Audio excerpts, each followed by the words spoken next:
risk and luck are two sides of the same coin. A lot of people say he got lucky, this girl got lucky. Everyone gets lucky, man.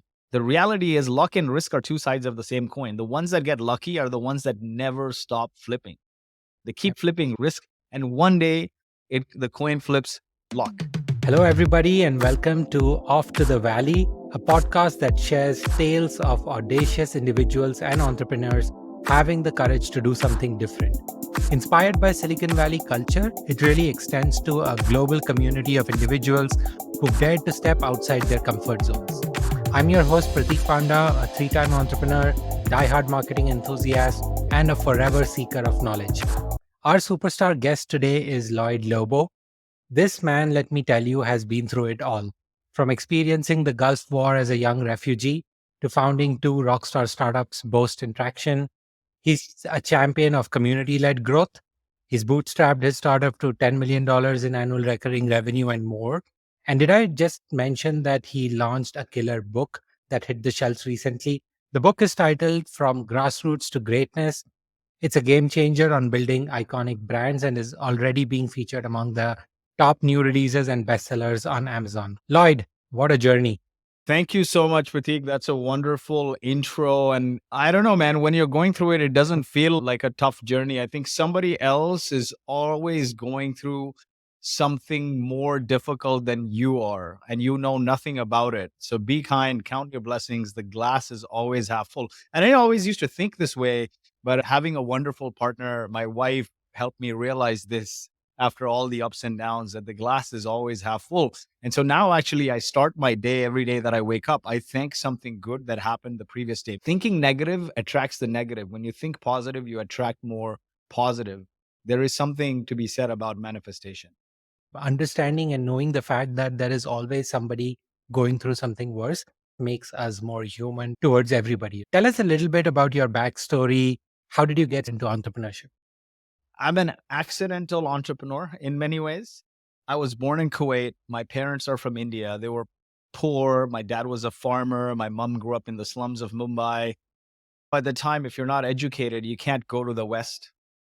And if you want to make money in any fashion, you had to go to the Middle East. That was the only door that was open. So they went to Kuwait. And because they couldn't afford to take us on vacation anywhere, my dad would get free tickets back and forth home once a year for the family. So my summers as a child were spent in the slums of Mumbai. And I think that's where I understood the power of people and the camaraderie and what a small group of people can achieve no matter how hard the obstacle is. So as a kid, when we'd go back to Kuwait, I'd hold my parents' feet and tell them, please don't take me. I don't want to go back. Fast forward a few years, I got to experience probably one of the biggest marvels I've seen in my life is truly how a few people, when they're united by a great purpose, they can move mountains. The Gulf War hit Kuwait and the security had lapsed. There was a time where there was no phone, no internet. And when I went down the building that day with my dad, everyone, instead of belaboring on the problem, they started thinking about solutions. Hey, I'll guard the building from this time to that time.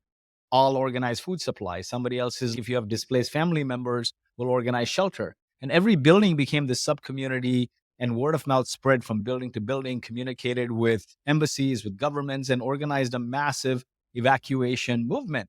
And I learned a few things other than the power of people and community that day. One is leadership in a way, right? Great leaders cascade purpose, not just goals. I was this 9-year-old kid and Rambo was huge back then. And I threw on a red bandana and I was running around acting like I am Rambo and I'm rescuing Kuwait from the Gulf War. No adult made me feel like I was a little insignificant bother. They let me do what I did, like help in very little way. And a quote comes to mind or a story comes to mind from President Kennedy. I think it's an urban legend, but he was walking the halls of NASA at midnight and he sees this janitor sweeping the room and he asks the janitor, what are you doing here at this hour? And the janitor says, sir, I'm putting a man on the moon. That's what great purpose does. That's what great leaders do. They cascade that purpose where the lowest common denominator feels like they're the driver. And that's what I felt, that purpose in my core. Now, fast forward a few more years, my family immigrated to Canada. I didn't finish high school, man. I ditched all my high school exams. I didn't graduate with a high school diploma. I think I was always craving this risk, uncertainty, always on the edge. And most kids, if you think about it, if you don't have a high school diploma, you don't have your high school transcripts, you didn't finish high school, they won't apply to university, right? I applied to every single university out there in Canada. I'm like, what do I have to lose? Because I knew that if my parents find out I failed or like I didn't finish my high school diploma and they paid so much fees, they would lose it. So I said, okay, I'm going to play the game. I'm going to apply to every university. Applied with the previous year's transcripts. Now, luck would have it that one university reached out and said, hey, can you fill out these entrance exams, do these entrance exams, math and English? So I aced the math and English exam, and they asked me, where are your transcripts? And I said, I made up a story, and I said, there's political unrest in Kuwait, and so they're not here yet. And this was years after the Gulf War. There was no political unrest, but there were talks of it. So I concocted the story, and they're like, listen, start the semester. And if we don't get your transcripts within the month, you're going to have to unenroll. Luck would have it that they never followed up, and I graduated with an engineering degree. That's amazing. And so, key lesson here as I go through my story, I want some lesson or the other for people to take away from it is risk and luck are two sides of the same coin. A lot of people say he got lucky, this girl got lucky. Everyone gets lucky, man. The reality is luck and risk are two sides of the same coin. The ones that get lucky are the ones that never stop flipping. They keep flipping risk, and one day the coin flips luck, right? And so that is, I think, an important thing to keep in mind. The other thing as an entrepreneur, unless you're doing something illegal, never ask for permission, beg for forgiveness. That's the rule I learned here. And so powered by these learnings, a lot of what we become is nurture, not nature. We have this habit or tendency of saying that this kid is talented or look at how talented this person is. Talent is not what defines you. How you nurture that talent is what actually turns you into success, because you can't rest on the laurels of your talent and compete. You need to keep practicing and honing and be consistent with that talent, right? And I think truly, if you surround yourself with the right people, let's say you want to be an entrepreneur someday, a successful tech startup or a movie star, whatever it is, whatever you're passionate about or what you dream of becoming. Step number one is surround yourself by successful people. Try to get in those circles, right? I never knew when I got into university that I would be an entrepreneur someday. But my nurture in my childhood enabled me and exposed me to learn a few things that were key to entrepreneurship. One was the power of people, companionship, surrounding yourself by good, positive people. And when I went in the business world, I found out that this quote, your network is your net worth, right? A lot of what we are is our network. And I changed the quote, I think, for my book. I don't think I put this in the book, but the way I like to say it is your community is your currency, not your network is your net worth. But it's the same thing, right? So who you know matters. And how do you engineer luck in many ways is by building a network and building relationships. More and more successful people that I talk to have been building a network, and they are what they are because of that network. I was chatting with having dinner with a good friend yesterday who in weeks raised a $15 million first fund. And I'm like, how did you do it? Like, you have Mark Andreessen in your fund. And this took 10 years of network building. Like, I started building relationships with people and giving back and connecting with them, like going back 10 years, not just asking people for things blindly, but giving back and helping and supporting them and building true connections and bonds and bringing them together. And then one day I decided to raise a fund and I reached out to these people. And of course, like lots of people write checks, right? And one connection led to the other, and it led to Mark Andreessen investing. Or the same thing with the book. My book, From Grassroots to Greatness, is a bestseller on Amazon this week. I didn't just wake up one day and decide to launch the book. It's years of connections I've built that are giving the love and support. Your network matters significantly. Your community is your currency. I think that pushed me over the edge into entrepreneurship. Yeah, I think the key learning there, like you said, is this the network also takes time to build, right? And I think a lot of times people don't have enough patience because you don't see some immediate gratification. As humans, we are wired to look for immediate gratification. So, do you have any tips or advice for people who are moving to new countries or starting to move their startups? And how can they go about building this network in a new place where you know absolutely nobody? I think the one thing is very underrated is just reach out. Follow somebody and reach out. Figure out your ideal customer profile, your ideal audience profile, and then just reach out to people. So I'll give you a very easy framework because it sounds easy, but it's a lot of work. See, everything great is on the other side of risk and pain and hard work. Nothing worth doing is easy.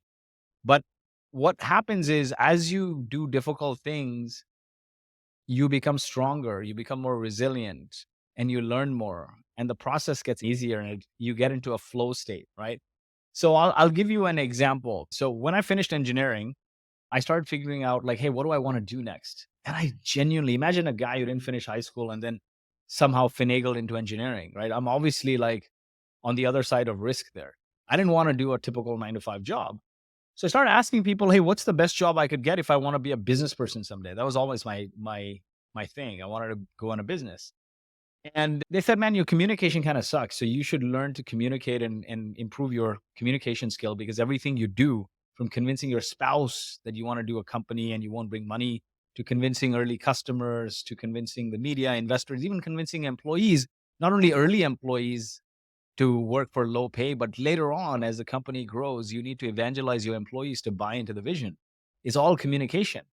Now, I knew one thing, and this is another key lesson here is self-motivation is hard, man. Self-motivation is hard for 95% of the people. I would say 99% of the people. What is self-motivation? Let's break that down because a lot of us write this term like a buzzword in job requirements. We're looking for a self-motivated individual. I guarantee you the person writing that job description is also not self-motivated. Self-motivated is not showing up to work and showing up for something when the conditions are perfect. Self-motivation is showing up when things are imperfect, when the weather is crappy and you don't feel like waking up because you slept 2 hours and you're punched in the face and hit in the gut over and over again. And how do you get up and show up? That is self motivation. Now, what I was worried about is, man, I was an awkward communicator. If I went on stage and went to like speech classes, and if people laughed at me or somebody made fun of me, I'd get demotivated and my self motivation would die right there. So I'm like, how do I combat this self motivation? And I realized that the best way to learn something is not to look for self motivation, but to create a system. Really put yourself in an environment that forces you to do that something over and over again if you suck at that something. So I started applying to sales jobs because what better job than sales? What other job forces you to communicate over and over again other than sales? Now, again, luck would have it. I applied to all kinds of sales jobs, Xerox, small tech companies, big companies. Nobody would give me a job. I ended up getting a job at a startup making cold calls, telecom startup, really small. And I got to work alongside closely with the founder and the early founding team there. They wouldn't obviously give me a sales job because I'd never done sales before. But cold calling taught me a few things. One is like to keep waking up or keep getting up despite being punched down repeatedly, failure, dealing with rejection, dealing with embarrassment, polishing your messaging on the fly, pivoting your tone, negotiating, all of that you learn when you cold call. And I kid you not, man, the first cold call I made, I practiced for 4 hours. And when the decision maker on the other side came on and yelled, hello, I freaked out and I hung up right away. Everyone started laughing. So imagine now I did this in an audience where I went and spoke publicly and they started laughing. I probably never go on stage. But here I signed up to get paid. My parents are not rich. I need to make money. And with great pomp, I told them that, no, I'm going to be in business and the best skill I can learn is selling. And my parents, Indian immigrants, they're like, our friends' kids are at Microsoft and everything. And you've done engineering to make this little money, minimum wage, pretty much doing cold calls. So I needed to uphold that the decision I made is the right one. And I kept going and going. And fast forward today, everything I learned stems from that one skill, right? Communication is huge. And so incidentally, my girlfriend, then now wife, got into medical school in New Jersey. And so I started applying for jobs in New Jersey. If you work for a startup as your first job, chances are no big company is going to hire you in your second job back then. So I got a job doing sales at a startup, small company. The word startup wasn't used as much. It was a small new company, 10, 15 people in the enterprise supply chain software. And I got a free trade visa because I was Canadian, got a TN visa, went to the US. And I landed there and I realized it's not a repeatable, scalable product, right? Like you got to talk to customers to figure out what their requirements are, then translate those requirements into dev requirements through wireframes, and then, also build the marketing website and build the marketing materials. I'm like, what is this? But now the thing is, again, system, not self motivation. I couldn't quit. I'm on a visa. If I want to be with this girl, I can't quit. And I made a huge pomp and said, I'm going to move to the US and I'm going to turn into an entrepreneur and all of this stuff. So I couldn't quit that job because one, I couldn't get, how do I find another job to give me the visa? So I had to stick with it. Right. And so as a function of sticking with it, I got to work closely with the founder and the leadership team, got to talk to now from cold calling to meeting customers in person, large customers, Tiffany, Armani, Simon and Schuster. So I polished the messaging, talked to big enterprise customers, was able to close large enterprise deals or be a part of that. Then wireframe, talked to the dev team, learned everything about marketing and sales and collateral and all of this stuff. I started hosting events. And then my next job from there transitioned into running sales for another startup. And then when I'd hit a ceiling, and my best friend from college called me saying, I want to do a startup together, I jumped at the opportunity because I'm like, rather than getting low pay and betting on some venture backed startup that isn't doing well, we may as well go on our own journey. But if you look at the theme there, right, it is four things. If you boil down my journey, it's four things that are crucial elements to anyone's success. I kid you not. Number one is your companions matter the most. You are the average of the 5 people you surround yourself with. And if you want to supercharge that, your community matters the most. Number two, communication is everything. If you want to be a successful entrepreneur or any successful person, you need to learn to communicate, because the job of a leader is to build, inspire, and motivate a team to deliver. Deliver is the output. And so clearly articulating your vision to excite and inspire people and energize them is something you need to do day in, day out. It's not a one and done activity. And people who are excited and inspired and energized can move mountains. So communication is a huge part of that. The next thing is creation, learning to create, whether it's content or products. It's huge, right? And as a function of these jobs working on startups, I was learning to create. And the last one, man, without this fourth element, you will be nothing. This is the key, is consistency. It is consistency. Look at Gary Vaynerchuk to Mr. Beast to Warren Buffett to Jason Lumpkin. One thing is common. Consistency on small actions leads to big outcomes over time. Compound interest and consistency is what we call overnight success. And so you can be the best communicator and have the best community and be the best creator, but if you're not consistent, you'll lose it all. And so I want to translate this. So when I went to do Boast, which was my co-founder came up with the idea of automating R&D funding for businesses who are building new products or improving existing products. I had already been so prepared with four things: my DNA of community, ability to communicate, ability to create, and be consistent, meaning never stop, keep being relentless. So what happened was, now, you in the back of your head, what do you call it? Like a computer, right? You don't know, but you subconsciously, your subconscious brain, then when faced with risk or uncertainty or challenge, you pull little skills that you have that have become muscle memory. And I think over my life, those things became muscle memory. So anyway, the first one was cold calling, obviously, and communication. So when we started Boast, we started calling manufacturing companies and oil and gas and construction companies to buy our stuff. Communication, pick up the phone, cold call. That was the first job I did. Nobody would talk to us, man. Imagine how scammy it sounds, right? Two guys they've never heard of saying, give me your R&D and innovation data and I'll get you money from the government. No equity, no interest. What are they going to say? Either it's a scam or I'm already doing it with some big renowned accounting firm. And so dejected, we said, okay, let's start going to these people's events. Okay, we started going to these people's events, and construction, oil and gas, manufacturing. We looked like two young guys who threw on a suit jacket on top of a hoodie. And they seemed like the cigars club, right? We couldn't relate. So now dejected, super dejected, we start hitting up the startup events. We started looking at what other events are there. And when we went to the startup events, man, it felt like our tribe. Instant connection. we're doing this call, right? The second podcast we're doing together, Yeah. having this great camaraderie. They became our friends. They were living, breathing their companies. We were living, breathing this startup life. We started eating together, partying together, hanging out together. We even participated in hackathons together. So that became our tribe. Now, there's some key lessons here because we started this question with, if you have no network, where do you start? So this is where we were. We had no network. Yep. Where do we start? Number one, you got to figure out what your aspiration is and what do you want to get to, right? What is your goal?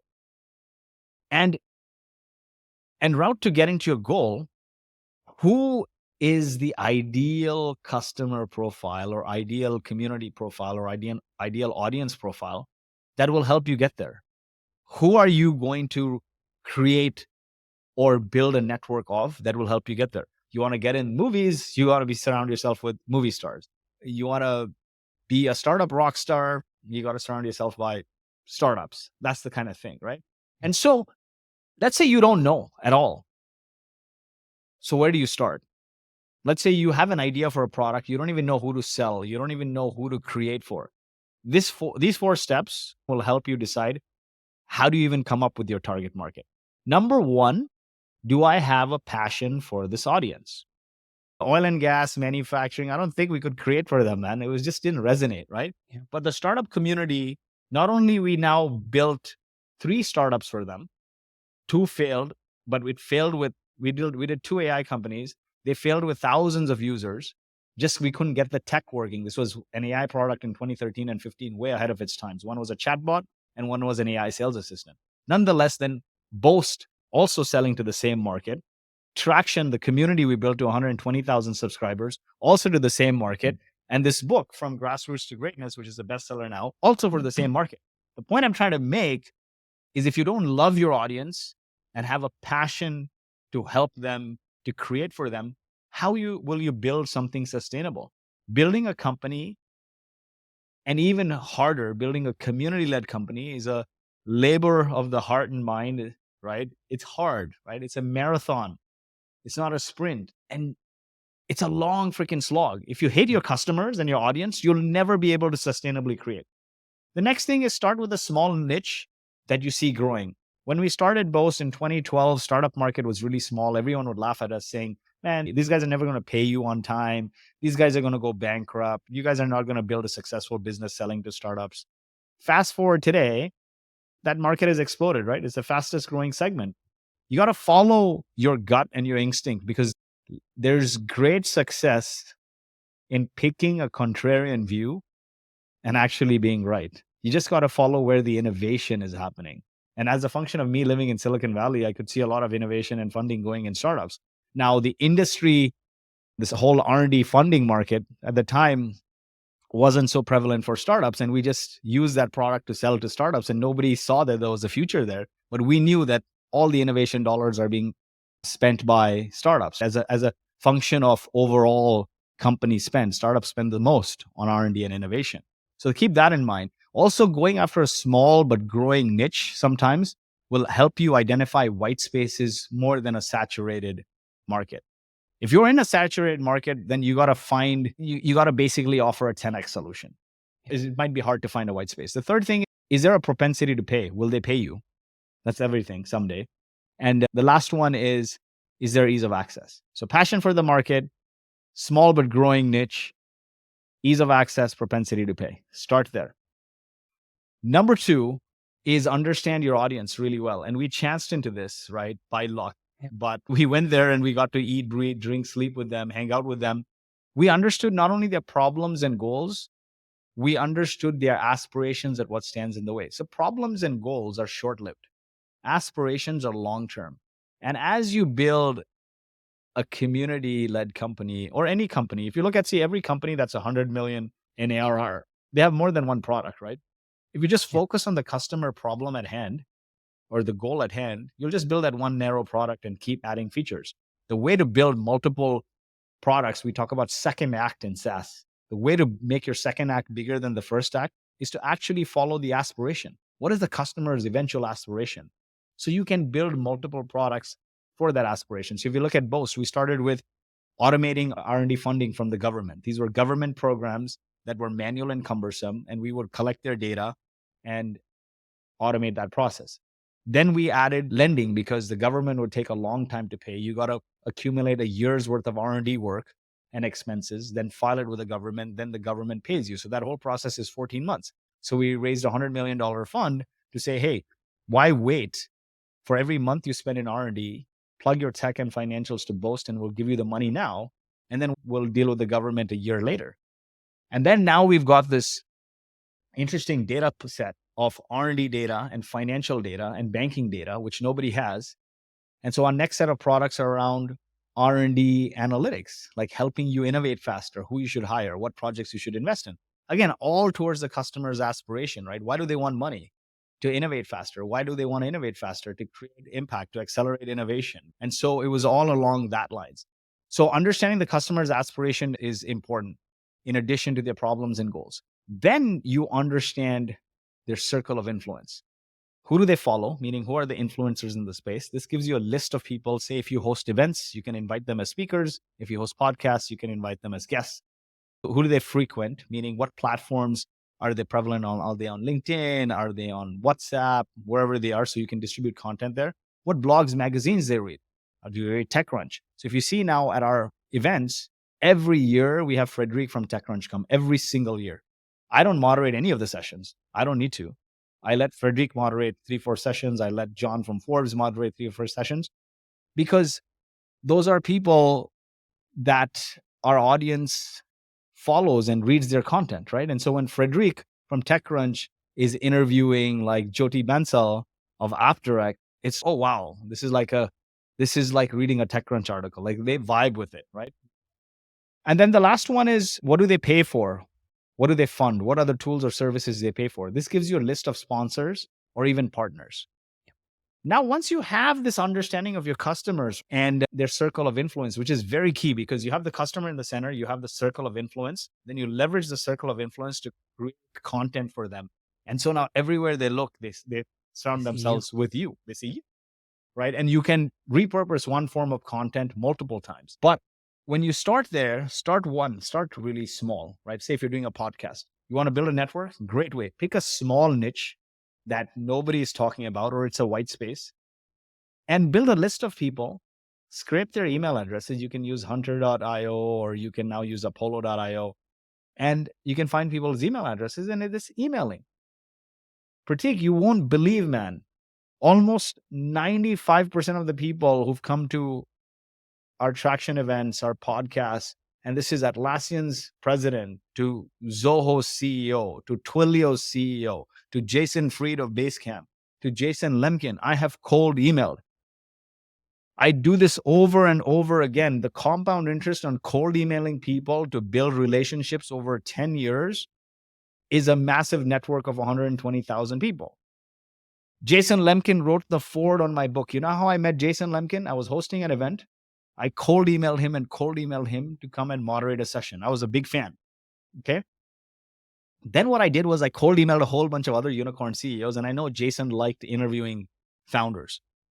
I convinced Ryan Smith of Qualtrics, which had a big exit at the time, I think in 2015, to come speak. And I pitched him on the idea that Jason Lemkin will interview him. And he was like, yes, I want Jason Lemkin to interview him. And he's, if you can get Jason Lemkin to interview me, I'm in.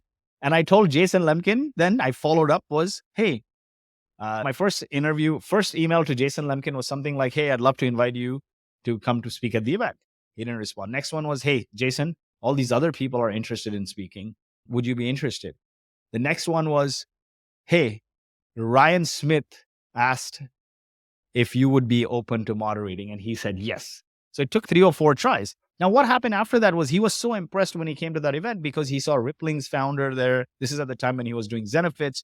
He saw Eventbrite CEO, you name it, like that chief growth officer at LinkedIn. He's like, how did you get all these people to come to your event? And I said, I cold emailed them all. Then everyone in the speaker room was saying, Lloyd, just cold email us. Till today, even at the last Traction conference last year, everyone, when they came to the speaker dinner, they're like, how do you know Lloyd? They're like, he cold emailed us. Even I got on your podcast from cold email. I was just going to say that you cold emailed me.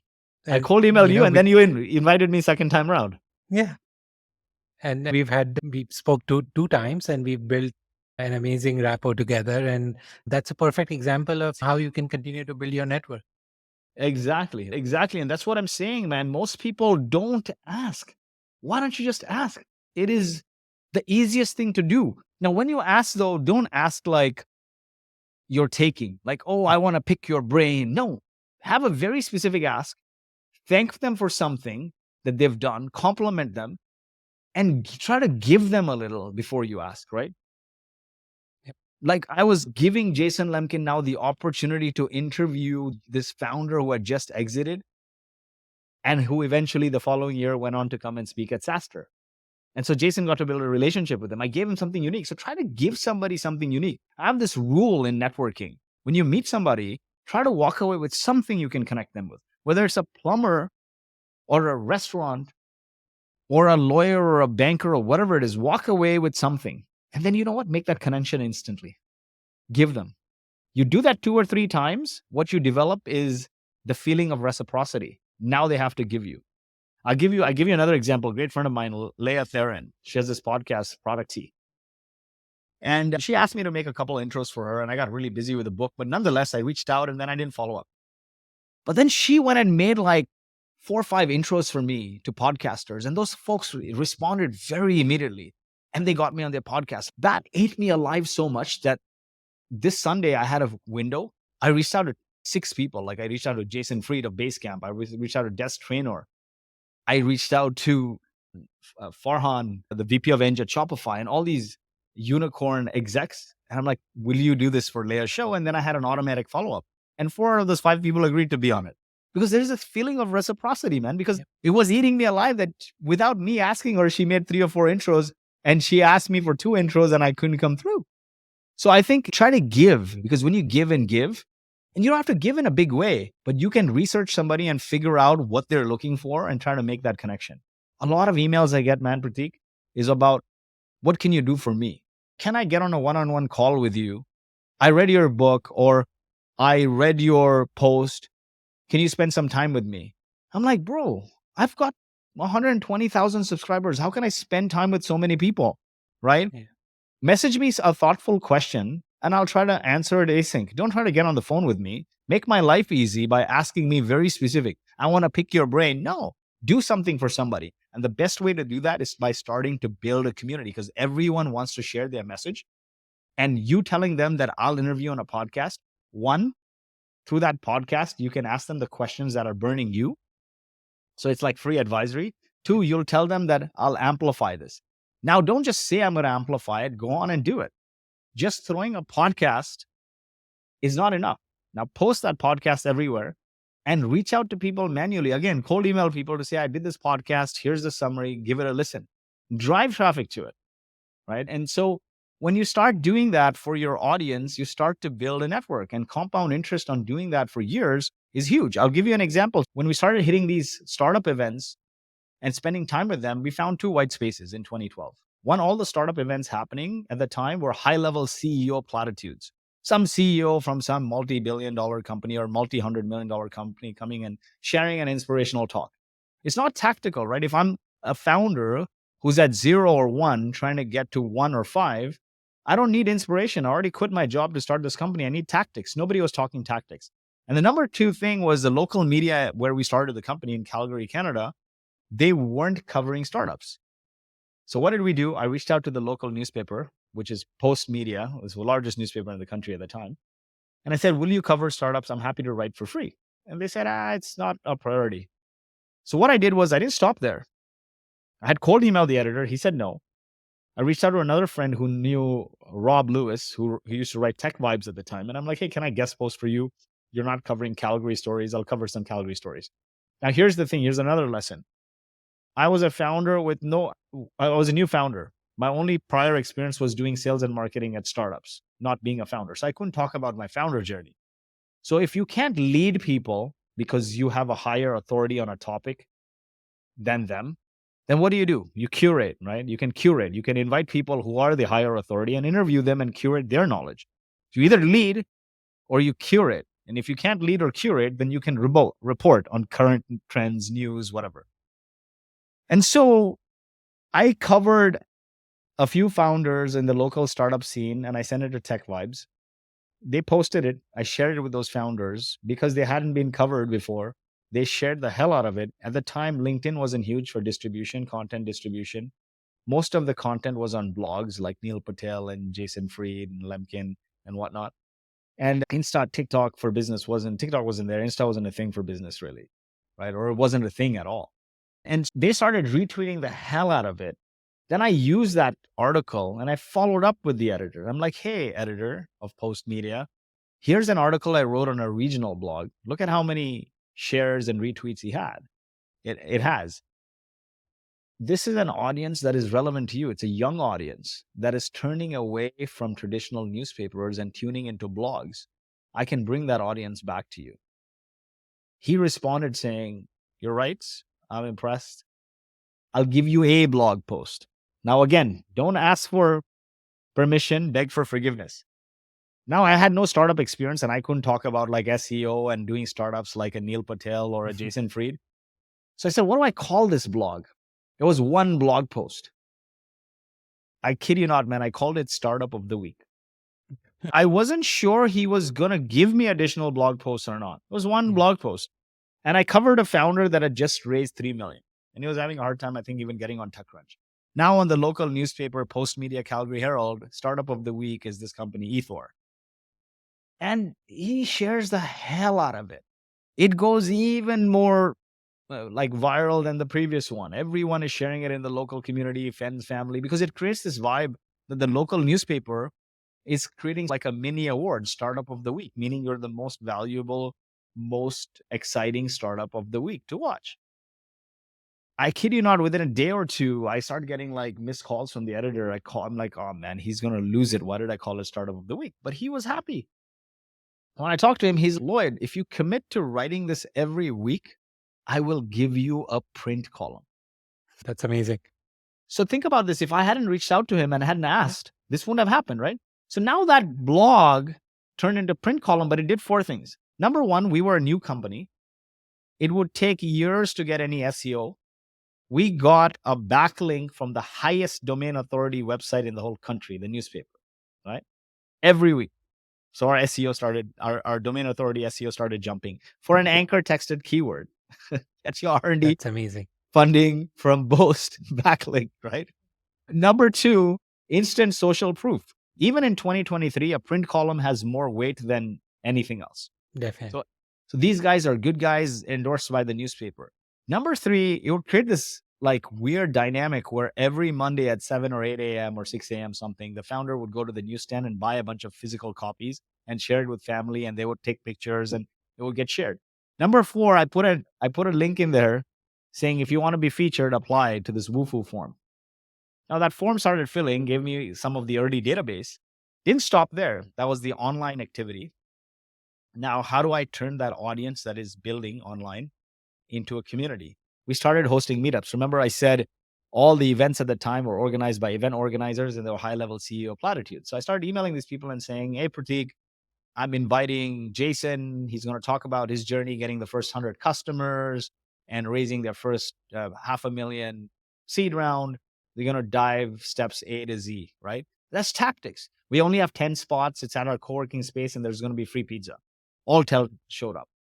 Now, if I stopped at one startup of the week and one pizza night, it would be game over. We never stopped.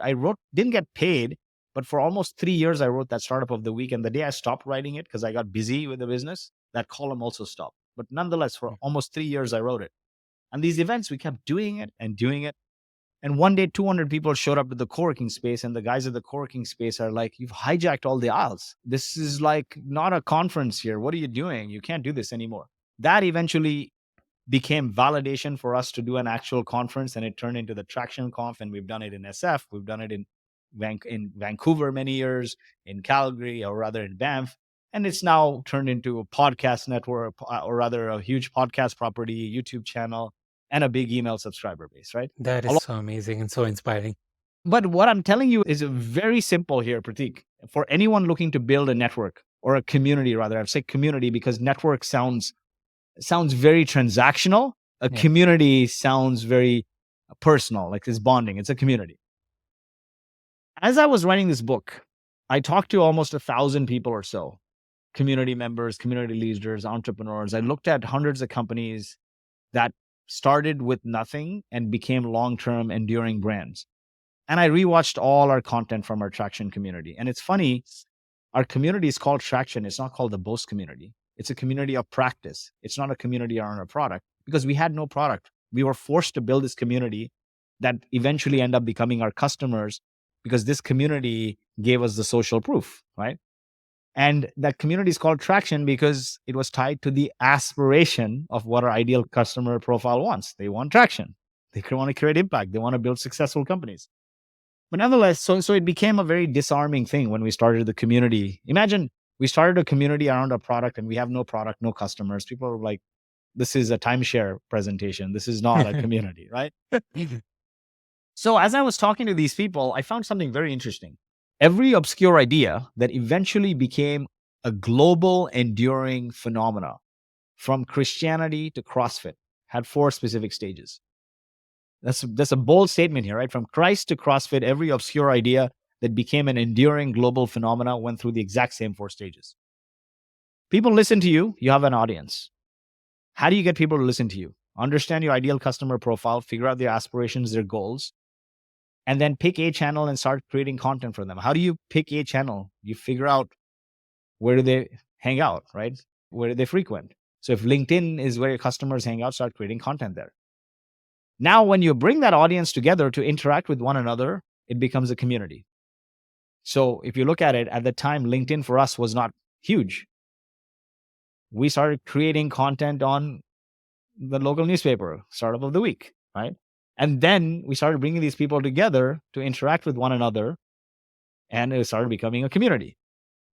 Now, when your community comes together to create impact towards a greater purpose, far greater than your product or profits, it becomes a movement.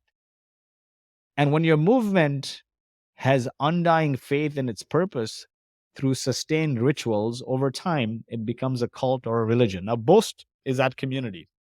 But in my book, I talk about several companies that became movements and became cult-like brands like your Harley Davidson or your CrossFit. But what I'm saying is if we keep going on this journey for the next 10, 15 more years, no doubt it'll eventually get there, right? But consistency is key. Another example is Atlassian. So last year, Atlassian's community self-organized 5,000 events. Wow. If Atlassian had to organize 5,000 events, they would have to have a massive team. So this tells you that Atlassian has 5,000 super fans who on average engaged 100 people. And Atlassian, without any involvement of theirs, other than enabling and showing love and giving some pizza money to these people, were able to engage 500,000 people last year. That didn't take overnight. It took Atlassian 20 years to get there. But Atlassian is in the software space, it's a cult-like brand. And so that's the important thing to keep in mind is don't get dejected. Even Mr. Beast, if you look at his videos or Gary Vaynerchuk's videos from 15 years ago, Mr. Beast's videos from 7, 8 years ago, they're all bad. They're awful. But you know what thing is common? They never stop. The most successful people never stop. If I stopped at like 10% events and like got dejected, or at the 5th startup of the week saying, this is too hard, we wouldn't have gotten here, right? And then when you create, you just have to seed it. Just because you do an event, what happens is we create, but we fail to communicate that creation. And we fail to do it with consistency. So here's how it happens. We're all creators, and so we default to creating, but we don't want to communicate what we created. And we get dejected because nobody consumes it because we haven't communicated it. And then we stop being consistent. This is exactly what happens, right? We'll do an event and we'll spend all this production value on event. Events are also products. I view everything as a product. Like you build a startup and you build the software, you raise seed money, and then you get no customers for it. Start by researching the customer and figure out what would be a great experience for them, then create the experience, right? But you'll spend all this time with logistics and food and everything, and then try to sell tickets and be worried that nobody will show up. And then what do you do for selling tickets? You'll run ads or you'll run massive email blasts. No, identify who the audience is and then personally reach out to them.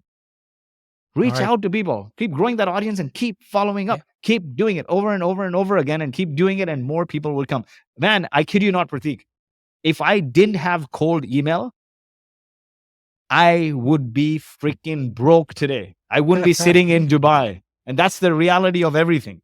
So you know the story of success behind Lloyd Lobo, cold emails.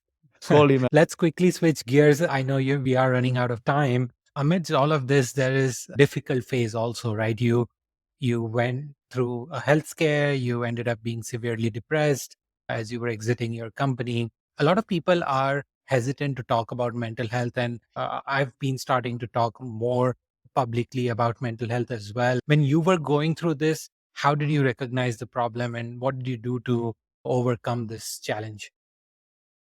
You know, the hard thing is all our life, we chase success looking for happiness. And success is society's definition of success. What is that? Money, fame, power. It's all fleeting. The only thing that remains is your health, is your relationships, it's your family. And Prateek, what's really interesting is we're proactive on everything except our health and our relationships. You know that? You notice that? And I was in that boat. All my life, I chased success looking for happiness because growing up as this rebellious kid, everyone from my relatives to my mother-in-law, she didn't want me to get married to my wife. My wife got into medical school in second year of undergrad without MCATs. Everyone said this guy will amount to nothing. And so you run on this chase, right? And especially us coming from Indian backgrounds, it's even more stronger in like Asian families that you got to be a doctor or an engineer or you need to do this definition of success. And I chased and chased and chased. And I didn't spend as much time with my family. I got 2 kids, now 3. I neglected the hell out of them. As a luck during COVID, we hosted a community event when there was a window opening. And the investors who bought half the company and liquidated us, we sold 52% of the company to a growth equity fund. And that's a conversation for a whole nother day, probably, on how to optimize for the best founder outcome.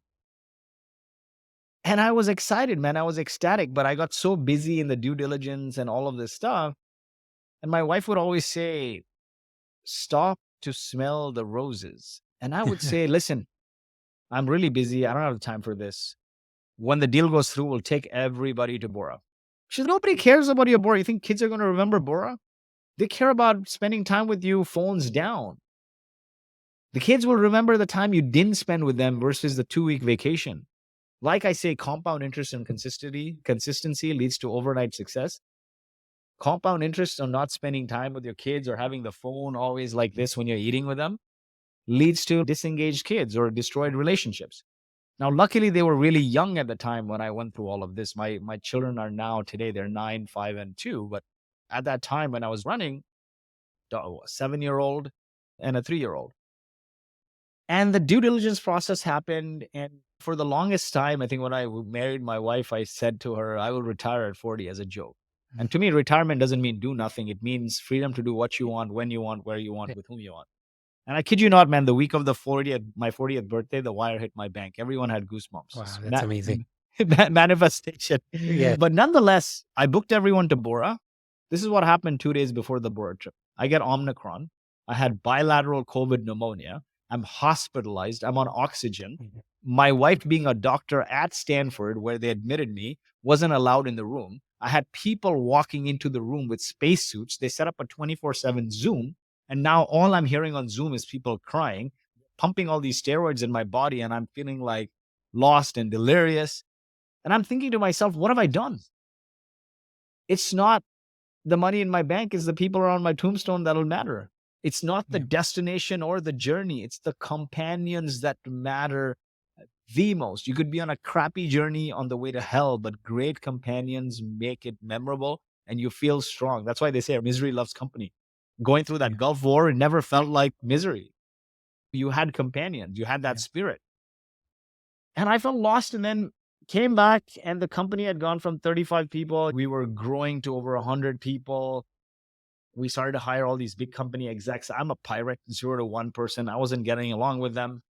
Late summer, my daughter comes to me and she says, Dad, you've gotten worse. You promised us from the hospital that now you'd spend more time with us. Your biggest regret if you die would be you didn't spend enough time with us. And I tell her, I'm really sorry. Things have gotten really busy. We have so many other people. I'm trying to figure out my own role in the company.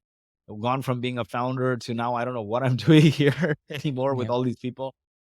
And we got to make all these employees that joined us whole because they put their faith in us. And she tells me, why don't you go and work for a founder who thinks like that, someone who thinks like that, so I can have my dad back.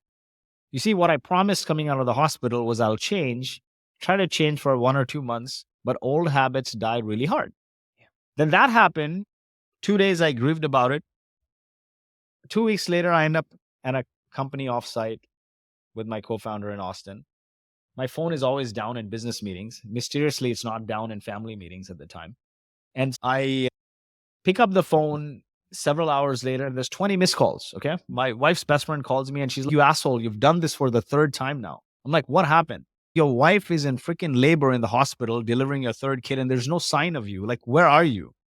Now I have to take the next flight, and it's not until next morning.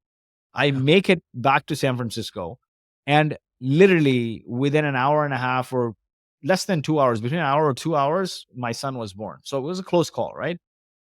Now I go into a board meeting all stressed out. Obviously, I'm not getting along with the new execs because we hired CTO, CMO, CFO from like multi-billion-dollar company kind of thing. And I'm like, listen, you got to fire these people. None of them are going to work out. And they're like, whoa, calm down. You've had a stressful year. Why don't you take a paternity leave and come back and we'll figure out the right place for you? Now, I didn't take that in the right way. I went home that day and I hugged my wife and I literally cried for 10 minutes. And I said, listen, I'm really sorry for all the times you needed me and I put the company first. Today, the company doesn't need me and you're the only person here. Now, this is what most sane people would do who are not entrepreneurs. They had come into money that they had never seen before. I went from being like piss poor all my life to being a multimillionaire. They would go to Bali or Goa or somewhere and just chill for a little bit. But no, I became depressed because I spent the last 10 years building my identity around this company.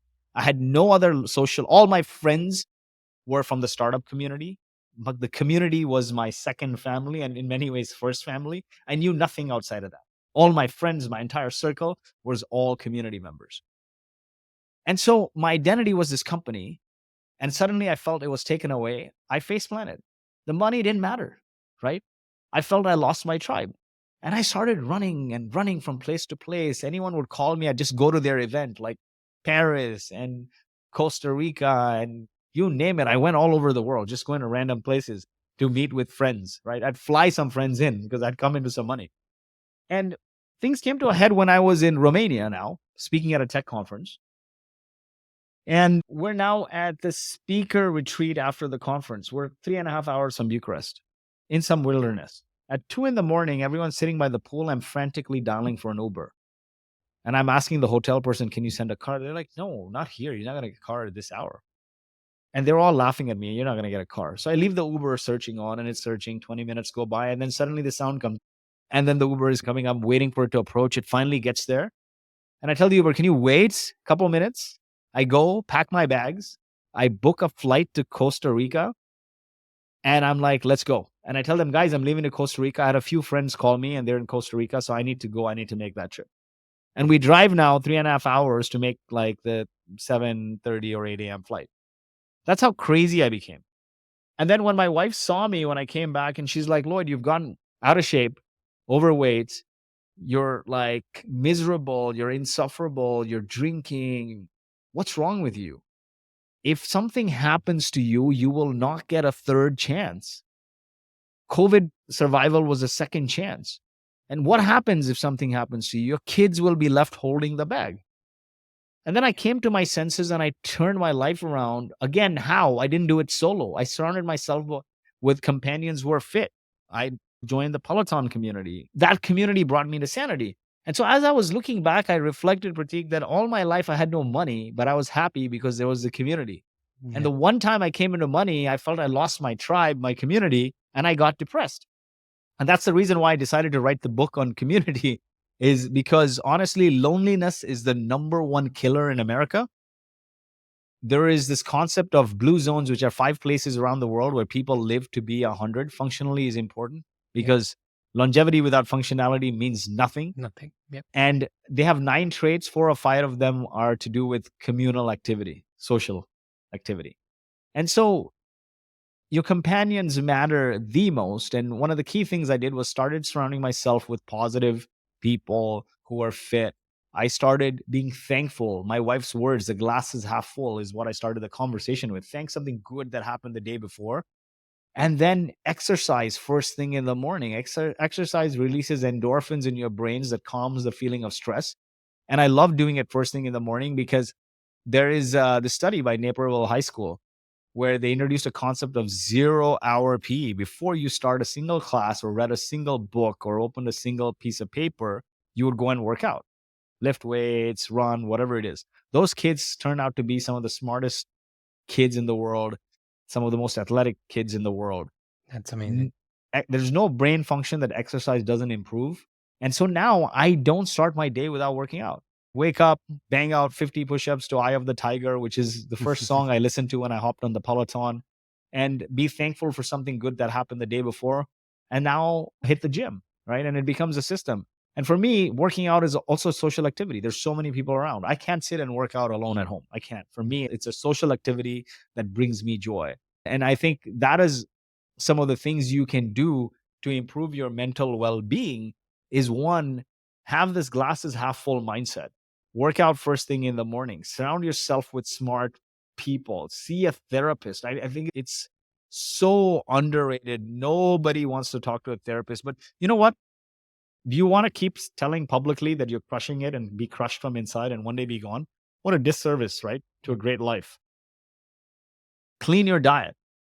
Clean your diet. I kid you not, man. There's this processed Western diet is bad for you. Eat protein-rich whole foods.